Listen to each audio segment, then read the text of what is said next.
Hi friends, आप सभी कैसे हैं। उम्मीद है दोस्तों आप लोग बहुत अच्छे होंगे। आपको बताना चाहेंगे कि आज पढ़ेंगे कालिदास को। और कालिदास संस्कृत साहित्य में बहुत ही महत्वपूर्ण कवि हैं दोस्तों। और कुल आप देखेंगे कि टीजीटी परीक्षा में संस्कृत के जो कवि लगाए गए हैं उनमें सबसे पहले हैं कालिदास, उसके बाद भारवी, माघ, श्रीहर्ष, भास, राजशेखर दंडी, भवभूति, बाणभट्ट, शूद्रक, विशाखदत्त, हर्ष और जयदेव। टोटल कितने कवि हैं तो आप अपना सिलेबस उठा के देखिएगा। 13 कवियों को हमें पढ़ना है। उसी के माध्यम से हम 13 कवियों को एक टारगेट बना के हम 13 कवि को देखेंगे। जो कवि छोटे होंगे उनको हम एक वीडियो में 2-3 लोगों को ले लेंगे। अभी हम आज सिर्फ कालिदास को पढ़ेंगे और देखने का कार्य करेंगे कि संस्कृत साहित्य जो पूछा जाएगा टीजीटी की परीक्षा में, उसी को आज कवर करेंगे। स्पेशल यह वीडियो टीजीटी परीक्षा के लिए है जो भी तैयारी करते हैं, जिसमें संस्कृत साहित्य का पोर्शन दिया हुआ है। ठीक है, चलिए आज देखेंगे कालिदास को। और इनसे भी बहुत विस्तृत नहीं पढ़ेंगे, जो मोस्ट इम्पॉर्टेंट चीज़ें हैं जो परीक्षा में बार बार आती रहती हैं उन्हीं को पढ़ेंगे। आइए चलते हैं।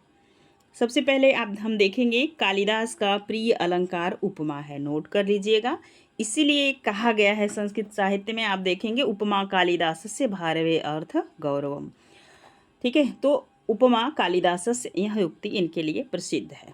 अब देखेंगे कालिदास वैदर्भी रीति के लिए जाने जाते हैं। वैदर्भी रीति के सर्वोच्च कवि हैं। आइए आगे चलते हैं। कालिदास के जीवन वृत्त के विषय में कोई प्रमाणिक सामग्री उपलब्ध नहीं है। किंवदंती है कि कालिदास बाल्यकाल में अत्यंत मूर्ख थे।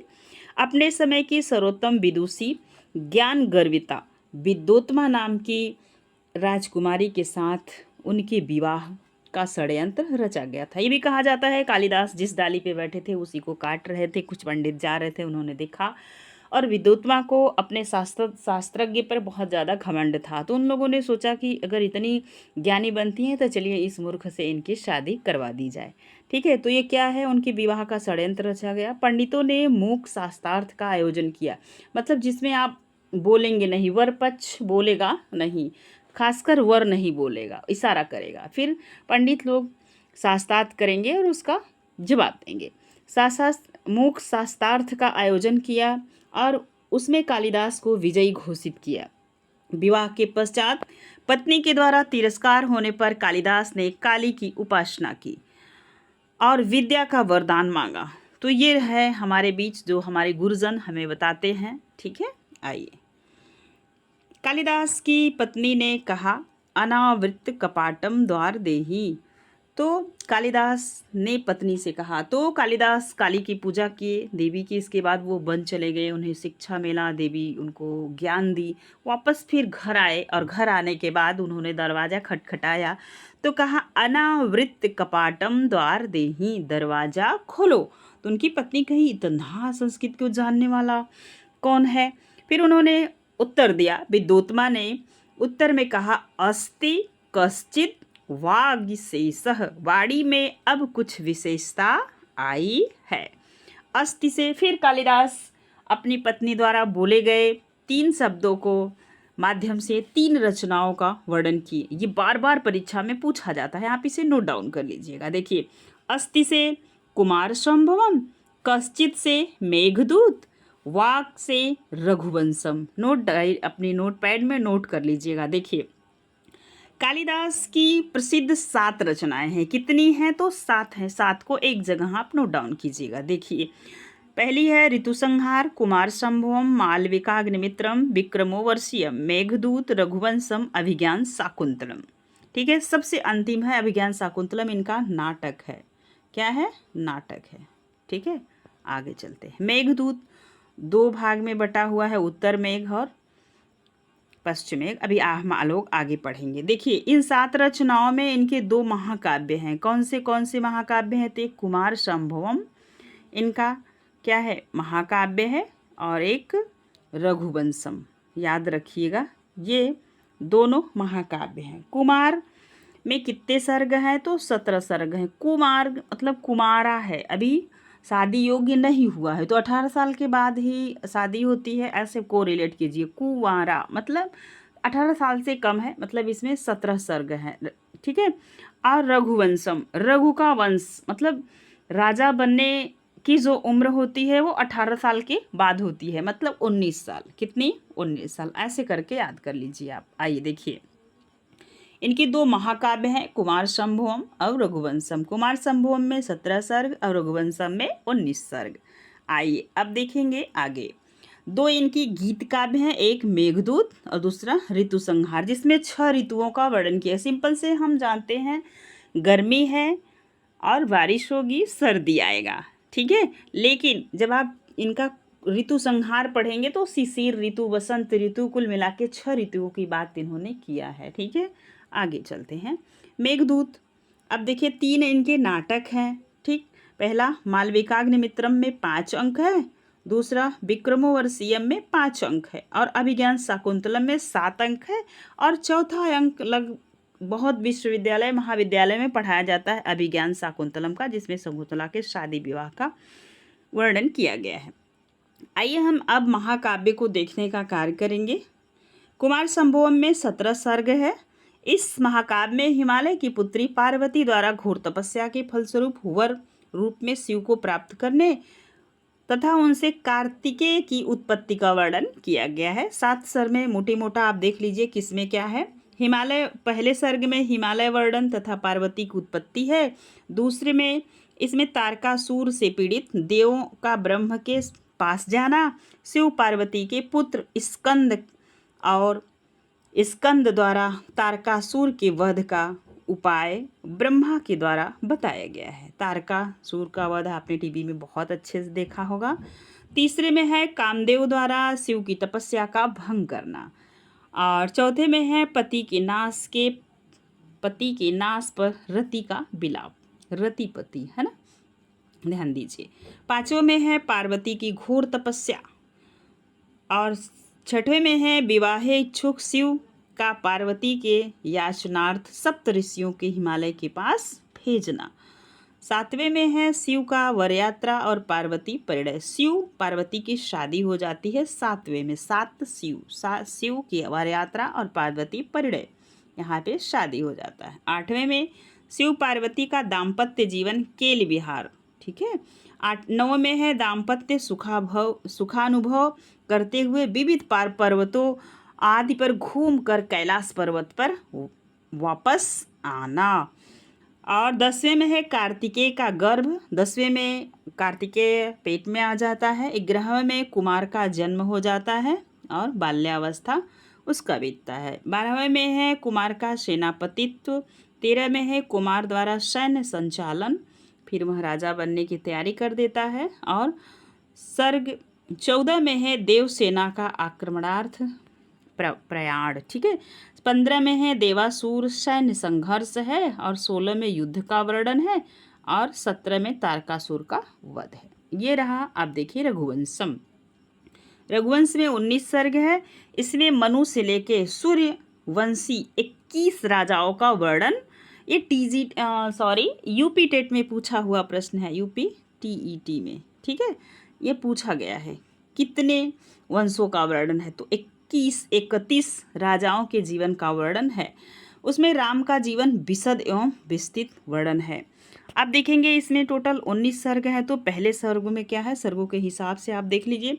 इसमें पहले में है राजा दिलीप की संतानहीनता और संतान प्रार्थार्थ कुलगुरु वशिष्ठ के आदेशानुसार कामधेनु की पुत्री नंदिनी की सेवा करना, है ना। पहले में सेवा करना गुरुजी बताते हैं। दूसरे में नंदिनी की सेवा, राजा की परीक्षा, प्रसन्न नंदिनी तथा संतान लाभ का वरदान। तीसरे में है रघु का जन्म, इंद्र से युद्ध, विजय प्राप्ति, रघु का राज्याभिषेक। और चौथे में है रघु का दिग्विजय का वर्णन है। 5वें में ब्रह्मचारी कौत्स द्वारा गुरु दक्षिणा 14 करोड़ रुपए की याचना। और छठे में देखिएगा इंदुमती स्वयंवर का वर्णन है, और 7वें में अज इंदुमती का परिणय है। दशरथ जन्म, ये 8वें में राजा दशरथ का जन्म हो गया। इंदुमती वियोग और अज का विलाप। 9 में है दशरथ के मृगया वर्णन, श्रवण कुमार की हत्या। आप सुने होंगे कि श्रवण नदी के किनारे सबसे पहले ध्यान दीजिए, श्रवण कुमार एक व्यक्ति थे जिनके माता पिता अंधे थे, और अंधे माता पिता से श्रवण कुमार ने पूछा कि माता पिता आपकी अंतिम इच्छा क्या है? तो बोले बच्चा हम नहाना चाह रहे हैं, मतलब घूम के नहाते हैं ना, तो वो ये किए। इनको दोनों तरफ एक लकड़ी की डोली बना के एक तरफ माता जी को एक तरफ पिताजी को कंधे पे लेके गए स्नान करवाने। वहाँ पे वो अपने घड़े, उनके माता पिता प्यासे हुए और वो घड़े लेकर नदी के किनारे गए। घड़े पानी में जब डाल दिए नदी में तो आवाज़ आती है, कभी आप भी ऐसा कर कीजिएगा तो देखिएगा। आवाज़ आई घड़घड़ाने की, तो राजा दशरथ जंगल में थे, वहीं से इन्होंने बाढ़ मार दिया और श्रवण कुमार की हत्या हो गई। इनके माँ बाप विलाप करने लगे। जब दशरथ जी उनके पास जाते हैं तो उन्होंने बहुत एक अच्छी पंक्ति कहा है, मैं रिकॉल नहीं कर पाऊँगी पूरी तरीके से, लेकिन आपको बताने का प्रयास कर रही हूँ। उन्होंने ये कहा कि अजमूल के कंदन, जिस प्रकार आप मेरे पुत्र को मार दिए हैं वैसे ही आप तड़प के मर जाएंगे। ये शास्त्र में पंक्तियाँ मिलती हैं, मैं अभी आपको रिकॉल नहीं कर पा रही हूँ, ठीक है। तो वो कहते हैं जिस तरीके से मैं तड़प के मर रहा हूँ, एक दिन आप भी पुत्र शोक में ऐसे ही मरोगे। तो आप रामचरितमानस पढ़े होंगे, जब भगवान राम वन चले जाते हैं तो वहाँ पे दशरथ भी तड़प के वैसे ही मरते हैं जैसे श्रवण के माता पिता तड़प के पुत्र शोक में मरे थे। और वो पानी भी नहीं पिए, दशरथ पानी पिलाना चाहे लेकिन श्रवण के माँ बाप ने पानी नहीं पिया और वहीं तड़प के मर गए, ठीक है। ध्यान दीजिए, आगे चलते हैं। और सर्ग 10 में है पुत्रेष्ठी यज्ञ, राम आदि 4 पुत्रों का जन्म। पता है 4 भाई ये लोग एक थे। और सर्ग 11 में है सीता स्वयंवर, राम का विवाह। आदि का विवाह मतलब ये सीता राम का शादी करने गए थे, वहीं अपने 3 पुत्रों की और शादी कर लिए थे, है ना। जब आप रामचरितमानस पढ़ेंगे तो समझ पाएंगे। 12वें में है राम वनवास सीता हरण, युद्ध रावण वध। यहीं पे आप याद रखिएगा कि राम वनवास जाते हैं, सीता का हरण होता है, युद्ध में राम रावण को मार देते हैं 12वें सर्ग में।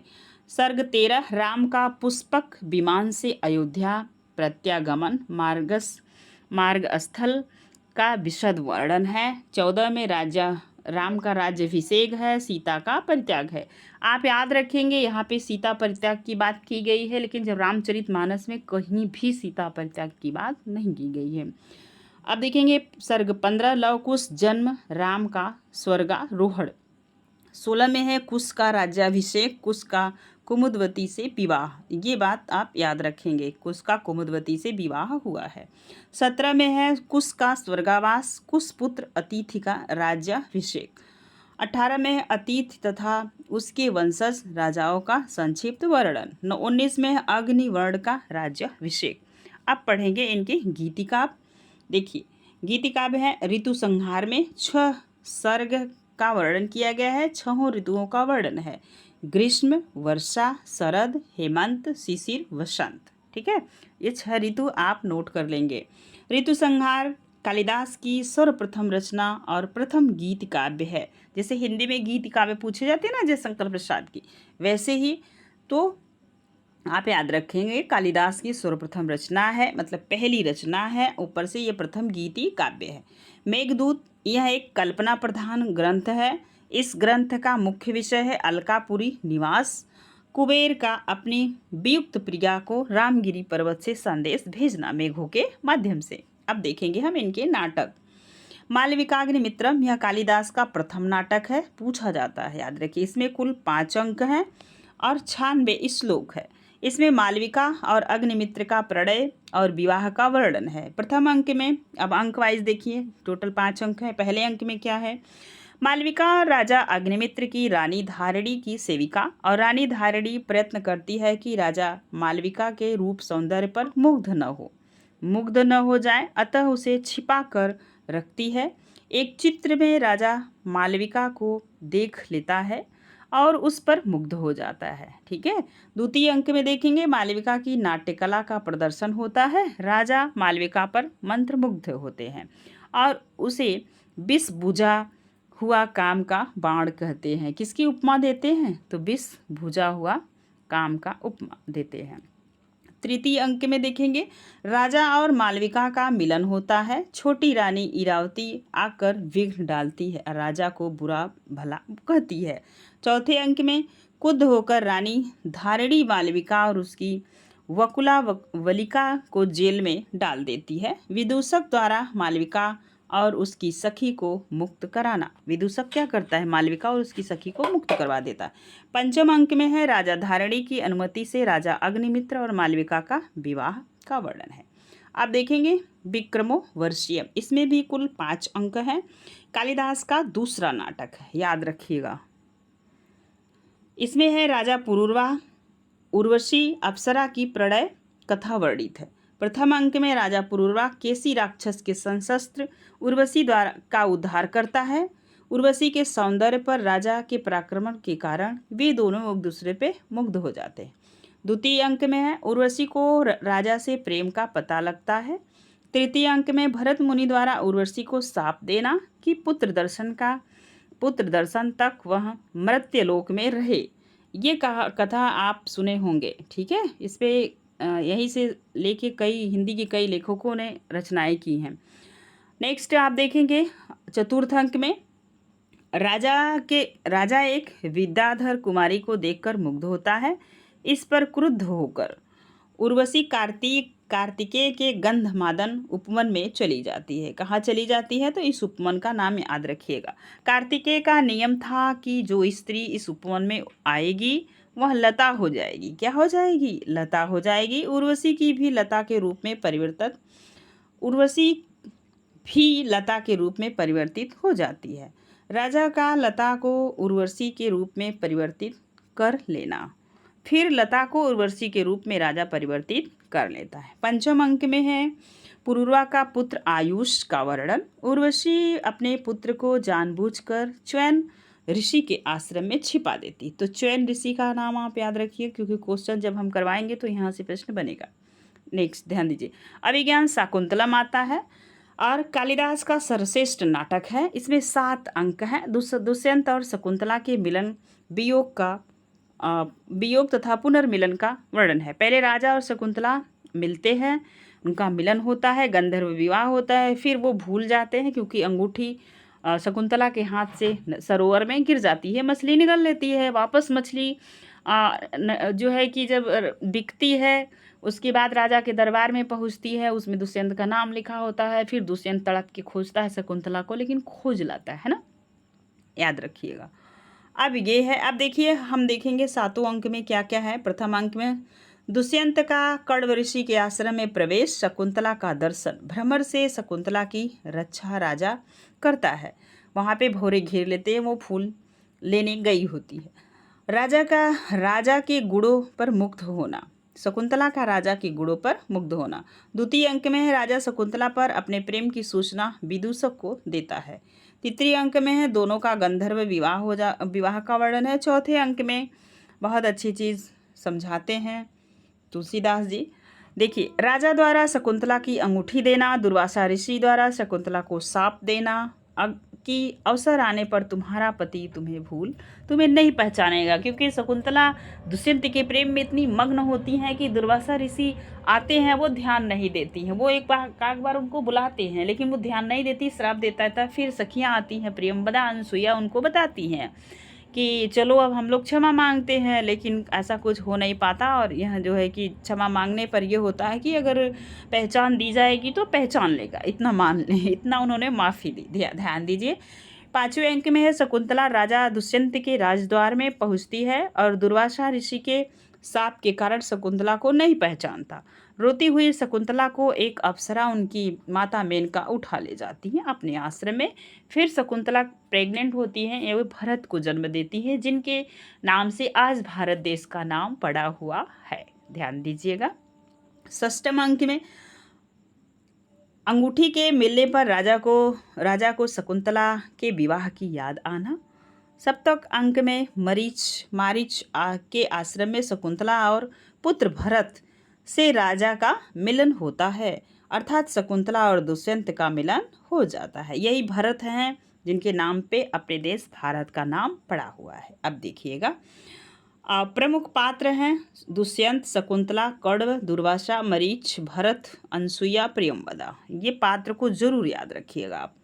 शकुंतला की कथा महाभारत के आदि पर्व से वर्णित है। कहाँ से? तो आदि पर्व से वर्णित शकुंतलोपाख्यान से ली गई है। अभिज्ञान शाकुंतलम की कथा का मूल रूप से वर्णन महाभारत के आदि पर्व से लिया गया है। पद्य पुराण के स्वर्गखंड में भी यह कथा प्राप्त होती है। कालिदास संस्कृत साहित्य के सर्वश्रेष्ठ कवि हैं। याद रखिएगा, शेक्सपियर भी इनको कहा जाता है। गुण कालिदास की शैली में प्रसाद, माधुर्य, ओज गुणों की प्राधान्य है। छंद है अभिज्ञान शाकुंतलम में 24 छंदों का प्रयोग किया गया है। 24 छंद में जो मुख्य छंद हैं आर्या, वसंतलिका, अनुष्टुप, सादुर्लविक, वंशस्थ, उपजाति, मालिनी, शिखरड़ी, मंद्राकांता, है ना। अब ये रहे कालिदास के काव्य में प्राकृत भाषा है। कैसी भाषा है? तो प्राकृत भाषा है। सबसे पहले संस्कृत, पाली, प्राकृत, अपभ्रंश, तब हिंदी का विकास होता है। लेकिन आपसे पूछा जाएगा कालिदास के काव्य में भाषा है तो प्राकृत भाषा है। कुछ इनके 2-4 प्रश्न देखते हैं, फिर वीडियो को एंड करेंगे। देखिए, रघुवंशम महाकाव्य में सर्ग है। तो अभी आपने देखा रघुवंशम महाकाव्य में कितने सर्ग हैं, है ना। तो ध्यान दीजिएगा, रघुवंशम महाकाव्य में कितने सर्ग हैं। तो ये प्रश्न आपके सामने है, बताइए। तो 19 रघुवंश मतलब 19 सर्ग है ना। अब देखेंगे आप, कालिदास ने सुलभ कोपो महर्षि किसे कहा? तो दुर्वासा को कहा। किसको कहा? दुर्वासा को। ध्यान दीजिएगा, कौन सा ग्रंथ कालिदास प्रणीत है? उत्तर रामचरितम, मृच्छकटिकम, मालविकाग्निमित्रम, मुद्रा राक्षस। तीसरे में आप याद रखेंगे मालविकाग्निमित्रम इनकी रचना है। ठीक है, याद रखिएगा, क्योंकि आपने अभी इनकी 7 रचनाओं को पढ़ा, जिसमें आप ध्यान दिए होंगे तो आप अच्छे से समझ पाए होंगे, है ना। अब चलते हैं आगे, ध्यान दीजिए। चौथा प्रश्न जो आपके स्क्रीन पे है, निम्नलिखित में कौन सा कृति कालिदास की नहीं है? तो ये आप देख पा रहे हैं, कुमार संभवम, अभिज्ञान शाकुंतलम, उत्तर रामचरितम, रघुवंशम। चौथे नंबर का प्रश्न है तो उत्तर रामचरितम भवभूति की रचना है ना, ध्यान दीजिएगा।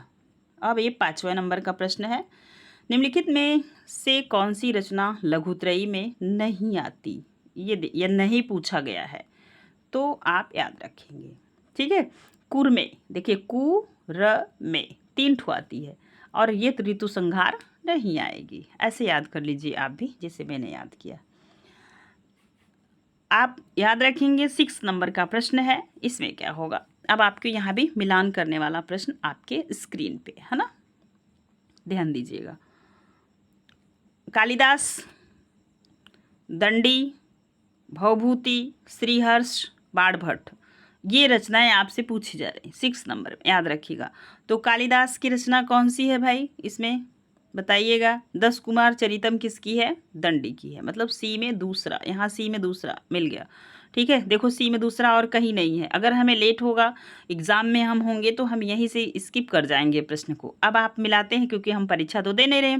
बाणभट्ट की क्या है? कादम्बरी। डी में देख रहे हैं आप, डी में कौन सा है? 5वां, है ना। अब प्रश्न हमारा बिल्कुल सही हो रहा है। अब ऐसे कादम्बरी से मिलाते तो 3 में 2 दिया था। अब याद देखिए, भवभूति की कौन सी है? भवभूति की रचना कौन सी है? बी में, ये देख रहे हैं भवभूति का उत्तम रामचरितम 4 नंबर। अब आप देखिएगा, दंडी की हो गई। नैषधि चरितम किसकी है? तो आप बताइएगा, नैषधि चरितम किसकी रचना है ना। ऋतु संहारम कालिदास की रचना है। किसकी? कालिदास की। ये मिल गया। अब बचा कौन सा? श्रीहर्ष का क्या है? नैषधि चरितम। डी में तीसरा, सॉरी, हाँ, डी का तो हो गया है। ई में, यहाँ पे ई होना चाहिए, है ना।